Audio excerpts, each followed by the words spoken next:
Rajya Sabha TV का ये बेहद ख़ास प्रोग्राम है गुफ्तगू, और हमारे साथ हैं आज बेहद ख़ास मेहमान कॉमेडी किंग राजू श्रीवास्तव।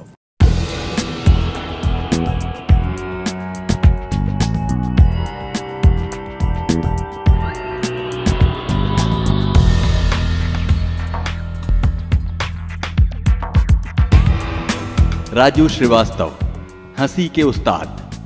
आम और बेहद मामूली जीवन स्थितियों से हास्य पैदा करने का हुनर राजू ने तभी सीख लिया था जब वो स्कूल में सत्य प्रकाश श्रीवास्तव थे।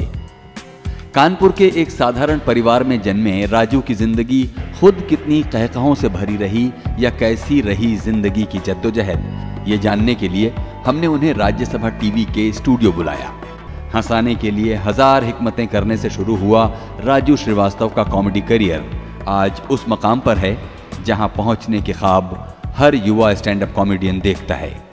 राजू श्रीवास्तव के संघर्षों की कहानी अगर आज पाठ्य पुस्तकों तक जा पहुंची है तो इसकी वजह उनकी वो प्रखर दृष्टि है जो आम रोजमर्रा की जिंदगी में गुदगुदाहट के मौके तलाश लेती है। मिलिए जमीन से जुड़े एक असाधारण हंसोड़िए राजू श्रीवास्तव से। मैंने टैक्सी वाले से कहा, अरे भैया इंडिया गेट चलोगे? हाँ साहब, चलने का दिल तो हमारा भी है, मगर एक परेशानी है, अगर हम आपके साथ चले गए तो टैक्सी का ध्यान कौन रखेगा?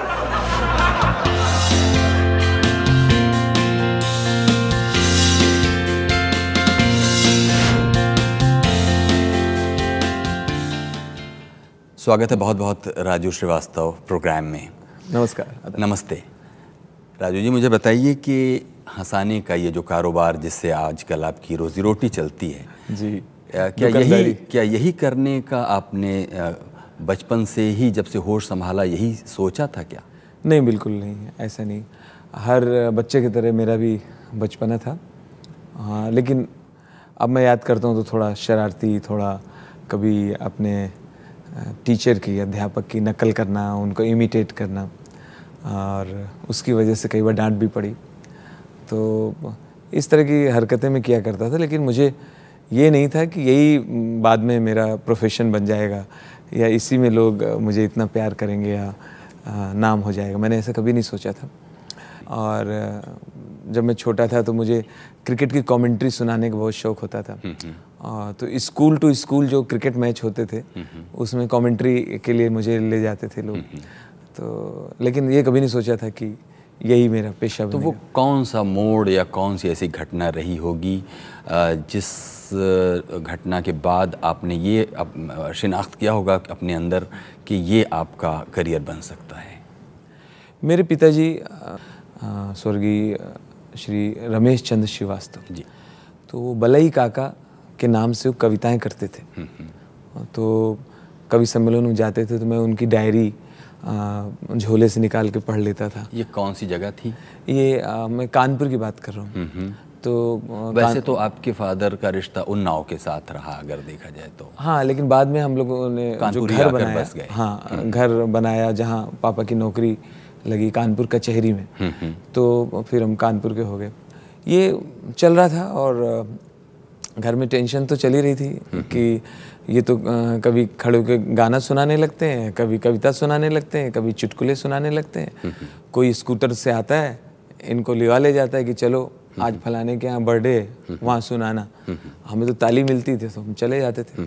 तो वहाँ से रात रात लौटते थे, देर रात। तो अम्मा बहुत गुस्साती थी कि ये कौन सा काम कर रहे हो जिसमें तुम रात को 1:30-2 बजे आते हो। तो सब ये समझते थे कि मजाक कर लेता वो तो ठीक है, लेकिन बनना जाना तो चाहिए सरकारी नौकरी में, या तो रेलवे में जाओ या बैंक में जाओ या पॉलिटेक्निक करो, IIT करो, सरकारी नौकर बन जाओ। तो इस तरह से काफ़ी जद्दोजहद चल रही थी, एक संघर्ष चल रहा था घर में। लेकिन मुझे तालियां मिल चुकी थी और शौक़ मुझे लग चुका था। इन्हीं दौरान मैंने अमिताभ बच्चन की फिल्म देख ली, और पहली फिल्म मैंने देखी शोले। अमिताभ बच्चन का मेरे ऊपर बहुत असर हो गया। उनकी तरह चलना, उठना, बैठना मुझे बहुत अच्छे लगे। तो जहाँ मैं जाऊँ लोग बोले अमिताभ का डायलॉग सुनाओ। तो कभी मैं लावारिस का सुनाऊँ, कभी मुकद्दर के सिकंदर का सुनाऊँ, कभी मेरे अंगने में गाना गाऊँ। इस तरह से मैं धीरे धीरे मिमिक्री और इस फील्ड में घुसता चला गया। पापा ज़रूर, चूँकि वो कवि थे, तो इसलिए दबे दबे ही सही, लेकिन अंदर से उनकी एक सहमति थी, लेकिन अम्मा की वजह से वो भी ज़्यादा बोल नहीं पाते थे। तो जैसा कि मैंने पूछा कि वो कौन सा मोड़ था जहाँ से फिर आपने कहा कि अब यही आपका करियर हो? बिल्कुल, मुझे लगा कि यार अम्मा से जब पैसे मांगो, उस वक्त 2 रुपए मिलते थे, तो या किताब के पैसे मांगो या किसी चीज़ के पैसे मांगो तो बोलती थी खुद कमाओगे तब जानोगे। तो मुझे ये हमेशा पिंच होता था, खुद कमाओगे तो जानोगे। तो जब अमिताभ की मिमिक्री करके अमिताभ की मिमिक्री की, दीवार का डायलॉग सुनाया, तो मुझे उसमें पैसे मिल गए। पहली बार किसी ने मुझे 50 रुपये 50 रुपीज़ दिए। तो मुझे लगा अरे ये तो काम है, इसमें पैसे मिलते हैं। मैंने उस आदमी से दोबारा कंफर्म किया कि आपने मुझे दिए हैं कि रखने के लिए दिए हैं? तो बोले नहीं, मैंने दिए हैं।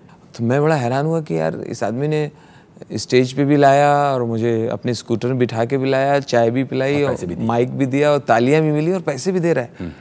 तो बोले हाँ, ये तो बहुत सारे लोग इससे कमाते हैं। तो बड़ी एक ताकत मिल गई। और दूसरे दिन हमने अम्मा से कहा कि वो जो किताब लानी थी ना हमें साइंस की, वो हम ले आए अपने पैसे से। तो वो हमें मिमिक्री शो के पैसे से। तो मुझे और ज़्यादा मैं उसमें घुसता चला गया और धीरे धीरे हंसाने लगा सबको और कॉमेडियन बन गया। ये तो हुई कानपुर की बात, लेकिन कानपुर शायद आपके काम के लिए एप्रोप्रिएट बाज़ार नहीं था शायद, इसके लिए आपको कहीं और जाना पड़ा। बिल्कुल। वो क्या कहानी है? मैं जब अब कानपुर एक छोटा सा शहर, वहाँ मैंने 2-4 प्रोग्राम कर लिए तो सब जानने लगे। तो मैंने सोचा अब इसके आगे क्या। हमने ज़्यादा से ज़्यादा यहाँ अगर 2-3 साल और अब दूंगा, 5 साल और दूंगा तो लखनऊ में भी लोग जानने लगेंगे, आगरा में भी जानने लगेंगे, झांसी में जानने लगेंगे, इलाहाबाद में भी, गोरखपुर में भी। इससे आगे क्या। तो फिर समझ में आया बॉम्बे। अब मुंबई में आया कि भाई मैं फिल्मों में तो कोई जानता नहीं, तो चांस कैसे मिलेगा, और जब तक चांस नहीं मिलेगा तो खाएंगे क्या। तो हमने कहा कौन सा साल था जब आप बम्बई आए? 82 1982 में जब आप बम्बई आए, और ख़ास तौर पर अभी हम चूँकि बम्बई आपके लिए एक काम का, स्ट्रगल का और सपनों का एक शहर है और उसके जुड़े हुए काफ़ी दिलचस्प किस्से होंगे, लेकिन इस वक्त हम यहाँ एक छोटा सा ब्रेक लेंगे। अभी वक्त है एक छोटे से ब्रेक का। ब्रेक के बाद वापस आएंगे और बातें जारी रखेंगे कॉमेडी किंग राजीव श्रीवास्तव के साथ। तो कई बार हम छेड़ने के लिए उससे कहते भी थे, अरे क्या सुन रहे हो यार, बंद करो, कोई गाना वाना लगाओ, हेलो कोई गाना लगाओ, ये क्या सुन रहे हो? अरे साहब सुनिए, अभी मजा आएगा, बहुत बढ़िया किया है। अरे इतना हंसाता है कोई श्रीवास्तव है, ऐसा हंसाता है कि तबीयत मस्त हो जाता है।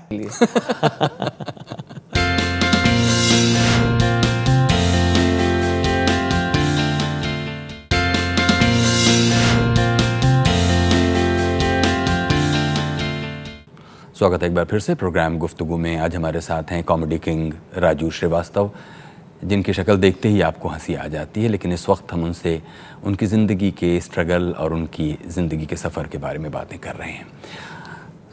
राजू श्रीवास्तव, आपने कहा कि कानपुर से फिर आप बम्बई आ गए और ये सन 82 के आसपास का कोई साल था। और तब मैंने अपने आप से ही बात किया कि मैं ऐसा कोई लड़का नहीं हूँ कि जब तक बॉम्बे में मैं स्ट्रगल करूँगा तब तक पैसा घर से आए।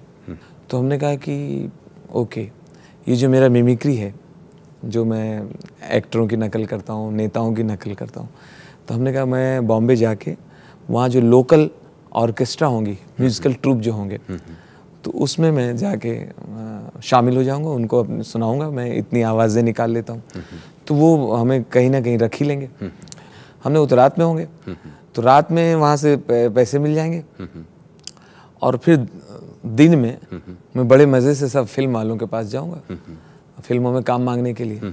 लेकिन करते करते करते करते इसमें जब 2005 में लाफ्टर चैलेंज आया और वो इतना हिट हो गया, और मेरे कुछ ऑडियो कैसेट्स चुटकुलों के, कायकहों के इतने मशहूर हो गए कि उसमें और छटपटाहट होती थी कि मैं जिस ऑटो रिक्शा में बैठा हूँ उसमें मेरे ही ऑडियो कैसेट बज रहा है और वो मज़े ले रहा है ड्राइवर, और उसको मालूम नहीं कि ये जो पैसेंजर है इसी की आवाज़ है।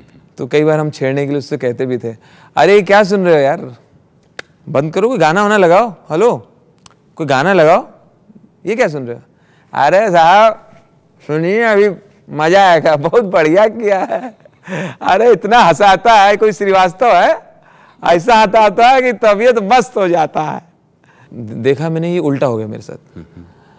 अब फिल्में मेरे लिए हो गई साइड में, ये जो मेरे लाइव शोज हैं या टीवी शोज हैं ये मेन बन गया प्रमुख। ये तो लेकिन राजू जी 2005 आते आते हुआ ना। हाँ। लेकिन ये जो बीच का अरसा है इसमें ये भी जानना दिलचस्प होगा कि आपके सामने और कौन से आदर्श थे। एक होता है ना कि भाई जैसा उसने किया। पहली बात तो बच्चन साहब के बारे में सुन रखा था कि बहुत टाइम के पंचुअल हैं, बड़े डिसिप्लिन्ड हैं, समय से पहुंचते हैं, तो वो मेरे आइडियल बन गए। उनकी फिल्मों का तो मैं दीवाना था ही। तो शुरू में तो लोग मुझे जूनियर अमिताभ के नाम से अपने शोज़ में ले जाते थे। कहीं भी कार्यक्रम होते थे तो जूनियर अमिताभ, राजू श्रीवास्तव, और मैं ऐसे करके एंट्री लेता था अमिताभ की स्टाइल में, और गाना वाना वही सब गाता था। हाँ रंग बरसे भीगे चुनार वाले रंग बरसे, हाँ रंग अरे मेरे अंगने में तुम्हारा क्या काम है। लेकिन फिर धीरे धीरे मेरी समझ में आ गया बहुत जल्दी कि किसी और की मिमिक्री करके, किसी और के कंधे पे बंदूक रख के कितने दिन चलेगा। हम इस एहसास पर पहुंचने में कितना टाइम लगा? मुझे लगा 82 में पहुंचा था और 87 के आसपास मुझे लगा 4-5 साल में आपको ये अंदाज़ा हुआ कि आपको अपना एक स्टाइल डेवलप, मेरा अपना स्टाइल होना चाहिए, नहीं तो मैं गुम हो जाऊंगा। तो फिर उस दौरान फिर मैंने एक आइटम क्रिएट किया जो मेरे साथ हुआ था। मैंने पहली बार शोले देखी थी, तो मैंने कहा एक गांव का आदमी सचमुच जो शोले देखने जाएगा तो उसके रिएक्शन क्या होंगे। तो बहुत सारे उसमें मेरे तजुर्बे थे जो मैंने उसमें डाल दिया और उसको स्टोरी के रूप में बना लिया। तो उसके कहानी का एक हिस्सा था, बोलता है वो कैरेक्टर, अरे शोले बहुत बढ़िया दिखाया है, समझे यादव जी, ए मिश्रा शोले बहुत बढ़िया है, खेला अच्छा है। शोले में कहा है बसंती घोड़ो बैठी है, समझे, और घोड़ा दौड़ा रहे, गट गट गट घोड़ा दौड़ा रहे, हम घबरा गए, अरे हमका कहीं घोड़ा निकल कुर्सी में ना आ जाए। हमरे बगल में संगठा बैठे रहे, कहे बैठो भैया ये सनीमा है। अरे हमका तोका मालूम सनीमा, हमका मालूम सनीमा, घोड़वा तो नहीं मालूम सनीमा। मगर शोले में जो है बच्चनों का काम जोरदार रहा। जय नाम रखे रहे, जय जो रहे हैं ठाकुर की बहुरिया पे लाइन मारते रहे। वो ऐसे ऐसे बत्ती बुझाती रहती लालटेन के, ये बाजा बजाते रहे। हम कहा लगे रहो हम सब भैया लोग तोरे साथ है। मगर गब्बरवा बहुत खूंखार दिखाया है, कुत्ता गिरी काम किया गब्बरवा। हाँ दोस्त को जुदा किया गब्बरवा। हाँ दांत खराब है पगलवा के, हमको मिल जाए गब्बरवा तो 2 घूसा हम लगाई। हाँ जय का जान लिया रहा गब्बरवा। अरे अच्छा दोस्त रहा, दोस्त को जुदा किया है।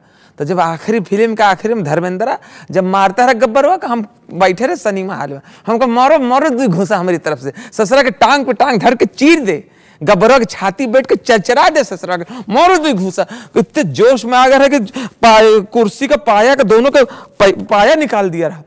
तो ससुरा वो गेट कीपर जो खड़ा रहा वो देख कुर्सी तोड़ दिया, तो हमरे 2 झापड़ मारे। ये कहा हमारे पता नहीं चल रहा, मगर शोले में खेला अच्छा दिखाया, जोरदार सनीमा है। तो ये मेरा पहला हास्य प्रसंग था जिसमें किसी फिल्म स्टार की मिमिक्री नहीं थी। गजल वालों को मैंने देखा है, गजल वाले जैसे ही हारमोनियम के पास आते हैं और 150 रुपए का शॉल जैसे ही ओढ़ा, इतने तमीज में आ जाते हैं, इनसे मीठा आदमी तो कोई है ही नहीं। आवाज भी बेस डाल देते, बेस। खवातीन हजरात जरा गौर फरमाइए। ऑडियंस में कोई खड़ा हुआ, अबे घर पे ऐसे ही बोलता है, नॉर्मल बोलना है। जरूर बहुत अच्छी फरमाइश है इनकी। क्या बात है।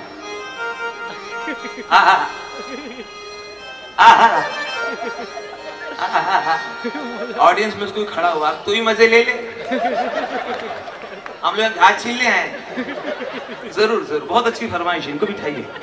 जरूर जनाब कतील शिफाई के शेर है, जाने से अख्तर जावेद खतर जाने से वो सामने आया। उर्दू के बहाने थूकना नहीं, थूकना है पीछे थूक के आप बहाना मत लो। जरूर जरूर, बहुत अच्छी फरमाइश कर रही है। और ये गजल वालों का आज तक समझ में नहीं आया बहुत लोगों को कि 1.5 घंटे तक इनका तबले वाले से एडजस्टमेंट क्यों नहीं हो पाता है। पब्लिक बोर हो रही थी और हथौड़ी का खेल होता रहता है। हाँ जरा उठाइए, थोड़ा उठाइए, थोड़ा और ऊपर और ऊपर, थोड़ा और ऊपर। सिलबट्टा ले, सिलबट्टा मार मार, नहीं नहीं खुद को, और चढ़ जाओ ऊपर, चढ़ जाओ, हाँ चढ़ जाओ ऊपर, चढ़ जाओ, हाँ हाँ वो चटाई बिछा ले उसके ऊपर, हाँ कूद जा कूद जा। जो लोग नया गजल के प्रोग्राम सुनने आते हैं वो सोचते हैं शायद ये जो हो रहा है यही शो है।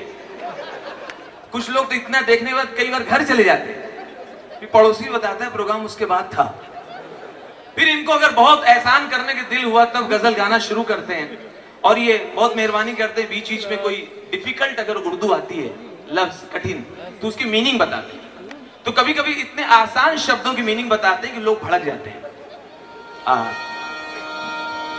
ये दौलत भी ले लो, ये शोहरत भी ले लो, ये दौलत भी ले लो, ये शोहरत भी ले लो। दौलत, दौलत मतलब, दौलत मीन्स प्रॉपर्टी। एक खड़ा हुआ, नहीं दौलत मतलब वड़ा पाव। अब इतना आइडिया है हम लोगों को, क्या मदरसा खोल के बैठा है? इतना उर्दू आती गजल सुना भाई, जरूर जरूर, बहुत बेहतरीन फरमाइश। ये दौलत भी ले लो, ये शोहरत भी ले लो।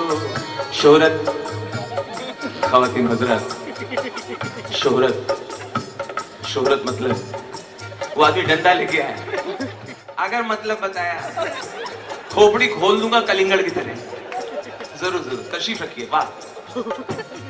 और ये गाते गाते देखते रहते हैं कि वाह वाह किधर से आ रही है, जिधर से वाह वाह आई ये दौलत भी ले लो, जिधर से वाह वाह आई हारमोनियम उसी की तरफ मोड़ दिया। अब पूरी रात तू ही भुगत, बहुत उर्दू गाम बन के बैठा है। और गाते गाते देखते रहते हैं इनकी पहचान का कौन परिवार आया है। अगर वो लेट आया है तो इशारों इशारों में उसको बिठा देते हैं, इशारों इशारों में उससे हालचाल पूछ लेते हैं गाते गाते। ये दौलत भी ले लो, ये शोहरत भी ले लो, दौलत शोहरत भी ले लो। भाभी वही पहले वाली, ये दौलत भी ले लो, ये शो मगर छीन लो। बोला मैं बैठ जाऊंगा, तू गा कमीने। ये दौलत भी ले लो, ये शोहरत भी ले लो। पीछे से कोई खड़ा हुआ बोले बहुत बोर कर रहा है, इसकी औरत भी ले लो। अपने इंडिया में, अपने देश में स्टैंड अप कॉमेडियन को बहुत देर से पहचाना गया। कॉमेडियन तो अपने बहुत बड़े बड़े हुए हैं और बहुत बड़े स्टार्स हुए हैं, सुपर स्टार हुए हैं कॉमेडी में, लेकिन स्टेज पे हंसाने वालों को, जिनको मिमिक्री आर्टिस्ट भी कहते हैं और इंटरनेशनली स्टैंड अप कॉमेडियन कहते हैं, इनको कभी इस तरह से नहीं माना गया कि इनकी अपनी अलग से शाम हो या इनको देखने के लिए लोग घर से निकले।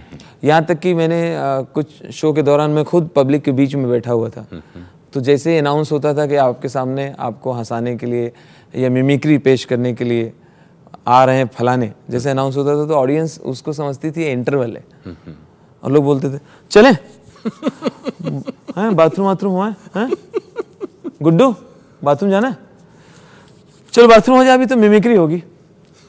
यानी मेन शो नहीं था। तो हम कभी जब शोज करने के लिए अब्रॉड जाते थे तो वहाँ हमें बताते थे लोग यहाँ स्टैंड अप कॉमेडियन की बड़ी मांग है और उनके अपने शो होते हैं अलग से। तो हम सोचते थे वो अपने हिंदुस्तान में कब होगा वो, लेकिन टाइम आया, भले देर से आया, और आज तो बाढ़ आ गई ऐसे सब शोज़ की। और वो आया असल में लाफ्टर चैलेंज से ही। लाफ्टर चैलेंज आया 2005 में और बीमारी की तरह छा गया, फैल गया पूरा। हमारे गजोदर भैया एक बार एक इलेक्ट्रॉनिक शॉप गए, दुकान में पहुंचे, नया मोबाइल लेना था उनको। अरे भैया भैया है दुकान में कोई है? कहाँ है? अच्छा अच्छा भैया भैया हमें एक मोबाइल दे दो, मोबाइल फोन बड़ी स्क्रीन वाला देना, बड़ी स्क्रीन का। हाँ बड़ी बड़ी स्क्रीन का। अरे और बड़ी स्क्रीन का दे, और बड़ी स्क्रीन का ये लो, और बड़ी स्क्रीन का। भैया और बड़ी स्क्रीन का मोबाइल दो। इतनी बड़ी स्क्रीन का क्या करोगे? भैया बहुत दिन से परेशानी चल रही है। कहा हमारे पास एक मोबाइल है, वो का जब बंद करके खोलो तो दोनों तरफ से दो हाथ आते हैं और ऐसे मिलते हैं। तो हाथ तो हम देख रहे हैं कई साल से, वो दोनों जने का आज तक चेहरा नहीं देखा। अभी वक्त है एक छोटे से ब्रेक का। ब्रेक के बाद हाजिर होंगे और बातें जारी रखेंगे राजू श्रीवास्तव के साथ, जो कि मशहूर स्टैंड अप कॉमेडियन है। मैं कई बार कहता हूँ, नेता जितना देश के काम नहीं आते उतना हम कॉमेडियन के काम आते हैं। हमने सबके ऊपर खूब जोक किए। शुरू में था जब आप किसी नेता की नकल करें तो ये डर होता था कि वो कहीं भड़क नहीं जाए, लेकिन अब बहुत अच्छा है। अब तो बहुत सारे नेता अपनी नकल करवाना चाहते हैं।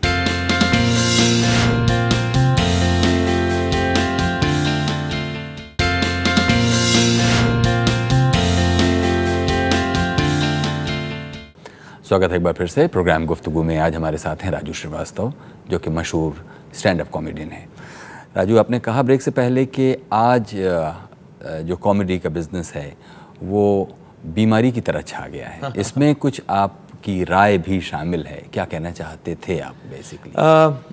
मैं समझता हूँ देर से सही, लेकिन कॉमेडियंस को पहचाना गया और आज भरपूर प्यार मिल रहा है, न सिर्फ हिंदुस्तान बल्कि विदेशों से भी, हर तरफ से। अब तो हर चैनल में कॉमेडी शो आ रहा है, फिल्में भी वही चल रही हैं जिसमें कॉमेडियन है। तो मुझे लगता है इसकी एक वजह और भी होगी, शायद जो महंगाई है, हर एक के पास जो टेंशन्स हैं, हर एक के घर में कुछ ना कुछ प्रॉब्लम्स है। तो कोई सिलेंडर को रो रहा है, कोई 2G को रो रहा है, तो कोई उसको रो रहा है, कोई तो कोई कोयला जी को रो रहा है। तो इस महंगाई बढ़ी है तो लोग हंसना भूल गए हैं। तो मुझे लगता है जो भी अच्छे से हंसाना चाहता है लोग उसे हाथों हाथ ले रहे हैं। एक वजह ये भी है। मैं कई बार कहता हूँ, नेता जितना देश के काम नहीं आते उतना हम कॉमेडियन के काम आते हैं। हमने सबके ऊपर खूब जोक किए। शुरू में था जब आप किसी नेता की नकल करें तो ये डर होता था कि वो कहीं भड़क नहीं जाए, लेकिन अब बहुत अच्छा है। अब तो बहुत सारे नेता अपनी नकल करवाना चाहते हैं, अपने ऊपर जोक्स चाहते हैं, उससे उनकी पॉपुलैरिटी भी बढ़ती है और कॉमेडियन की रोजी रोटी भी चल जाती है और नहीं फ़ायदा ही होता है, दोनों को फ़ायदा होता है। दोनों को फ़ायदा होता है। आपने कहा आपने खुद भी इस काम को करते करते ही सीखा, कुछ तो आपके अंदर था लेकिन कुछ आपने डेवलप करते पॉलिश करते किया। तो इस पेशे में जो लोग आना चाहते हैं उनके लिए अगर आपको कुछ टिप्स जैसी चीज़ कुछ कहनी हो तो क्या कहते हैं आप? मुझे लगता है एकदम नेचुरल रहना चाहिए।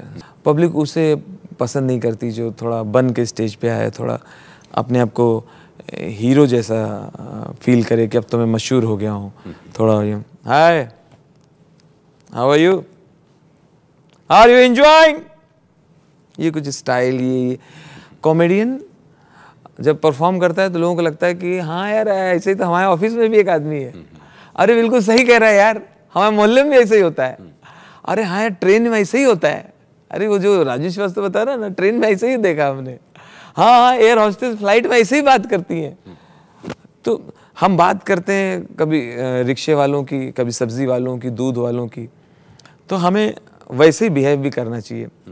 और जितना हम नेचुरल रहें, स्वाभाविक रहें, और डबल मीनिंग जोक, द्व्यर्थी संवाद या गंदगी वाले जो है ना वल्गर, ये टेम्परेरी तौर पे तो भले आपको थोड़ा सा तालियां दे दें या नाम दे दें, लेकिन ये लॉन्ग रन के लिए अच्छा नहीं है।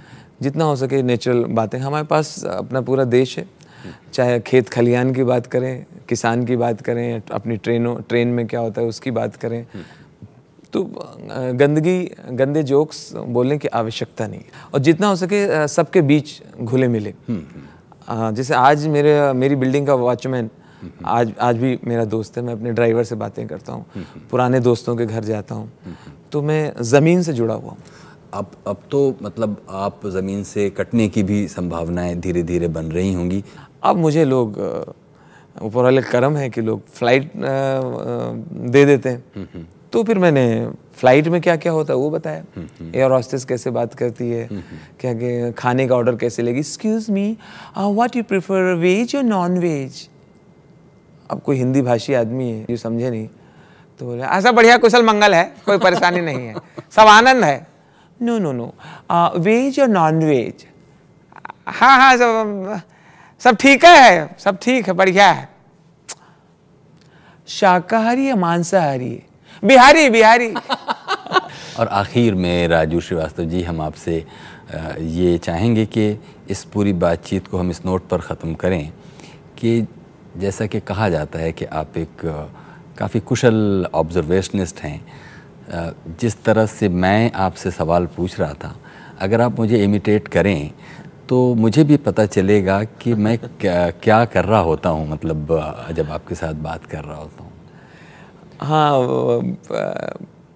ज़्यादातर कई बार मैं सामने वाले को नोट कर लेता हूँ, लेकिन उसके लिए हमें 2-3 मीटिंग होनी ज़रूरी है।